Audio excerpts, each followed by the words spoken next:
So everyone goes to the same big island spots and misses the real magic of the island.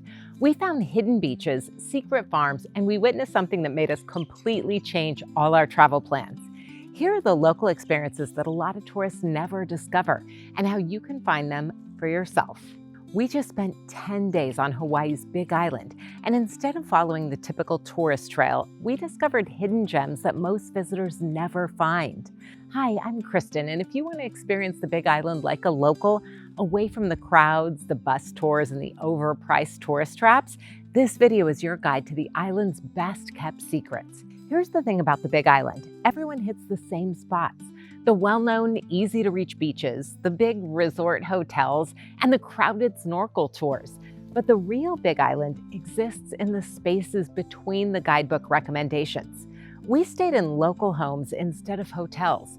We shopped at farmers markets instead of resort gift shops, and we discovered that the best experience happens when you live like a local, not a tourist. Our first hidden gem requires a bit of commitment. It was a 20-minute bumpy off-road drive that most rental car companies honestly probably would frown upon.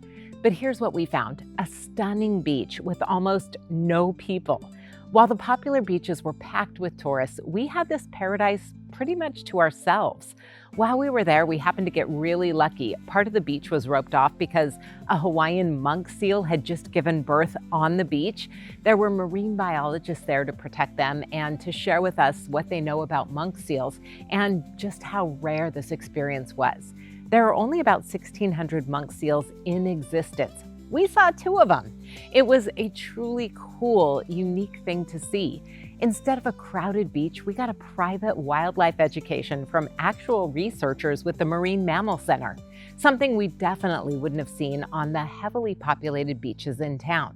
Next, we skipped the big commercial coffee plantation tours that busloads of tourists go to, and instead we visited a small family-owned coffee farm that was beautiful, with plenty of coffee tasting to go around.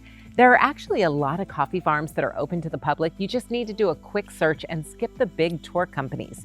It'll be less expensive, more intimate, and a whole lot more fun. Just down the road from there, we stopped by the original Hawaiian chocolate factory, where they've been making original Hawaiian chocolate on this small, lush farm for 30 years. We learned how cacao grows, when to know it's ready to pick, and what the entire process is like, from seed to some of the best, pure, high-quality chocolate you will ever taste. These weren't polished tourist experiences. They were real working farms where passionate locals share their craft. They were the kind of authentic encounters that you're never going to get on a bus tour. So when it comes to national monuments or parks on the Big Island, people usually think about Hawaii Volcanoes National Park, which is absolutely awesome. And if you're able to visit, you absolutely need to. But if you're looking to skip the crowds and get a more historic cultural experience, visit Pu'uhonua Ho-nau-nau National Historic Park. Hope I said that right. It's about an hour south of Kona.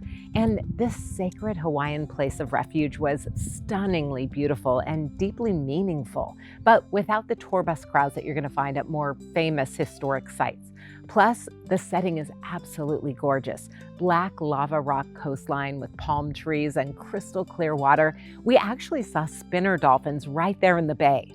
Okay, so I mentioned Hawaii Volcanoes National Park earlier, but what I failed to mention is what happened right after we left there. We actually did a quick one-day park visit on our first full day on the island, where we hiked through the lava tubes, we walked on crater floors, all the amazing touristy experiences that you need to do when you're there in the national park. The next day, after we had left the park, we were driving to the other side of the island when we got an alert that Kilauea volcano started erupting. A lot of people probably would have stuck to their planned itinerary at this point, but thinking that, when you're on vacation, you have to be ready to drop the plan and pivot, we turned the car around and we drove 40 minutes back to the national park. And I'm so glad we did. What we witnessed was the most spectacular natural show on Earth. Just a day before, this same crater had a little bit of smoke showing, but nothing major. Now it was a fountaining lava 1,000 feet into the air. This wasn't a scheduled tourist attraction. It was nature putting on a once-in-a-lifetime show that maybe 1% of visitors ever get to see. We spent the entire day there, completely abandoning our original plans because experiences like this are more valuable than any itinerary you're ever going to put together. But here's what made all these hidden experiences possible and the true trick to off the beaten path adventures. We lived like locals, not like tourists. I am honestly not rolling in money and I can't afford to stay in high-priced resorts with my family all the time, but home exchanges have made seeing the world possible. And this time we stayed in two amazing and very different home exchanges in Hawaii. Our first home exchange was this cozy plantation house, which was in the rainforest near Volcanoes National Park. It was tucked away and so relaxing with a beautiful daybed swing on the front porch. It was perfect after a busy day of sightseeing. The second home we stayed at was on the other side of the island and had this incredible backyard where we barbecued fresh local fish, we swam in a private pool, and we watched the sunset over the ocean. This isn't just about saving money.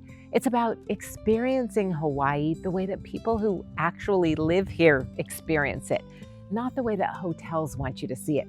Also, we get the best suggestions of what to see and what to do from the homeowners who are swapping with us and tell us what they like to do while they're here. Lots of off the beaten path secrets from them. Even the farmer's market that we found was more local than touristy. Incredible produce, local crafts, and prices that didn't make us cringe. We did a snorkeling trip with a local outfit that took us to less crowded coves where we saw some dolphins and we explored sea caves, and we skipped the expensive Mauna Kea summit tour and we drove ourselves to the highest peak in Hawaii. Seeing the island from above the clouds was truly magical, and we were able to do it all on our own schedule. So how do you find these hidden adventures? Here's my advice for you. Number one, skip the big tour companies. Look for small family-owned operations. They're going to give you the authentic experiences and not the assembly line tourism. Stay local. Home exchanges, local vacation rentals, anywhere that puts you in residential neighborhoods instead of tourist zones, that's where you're going to get the best bang for your buck and the most authentic experience. Be flexible. The best experiences often aren't planned. When that volcano started erupting, we totally abandoned our schedule and we ended up having the highlight of the trip really for all of us. Talk to locals, the marine biologists, the farmers, the home exchange hosts.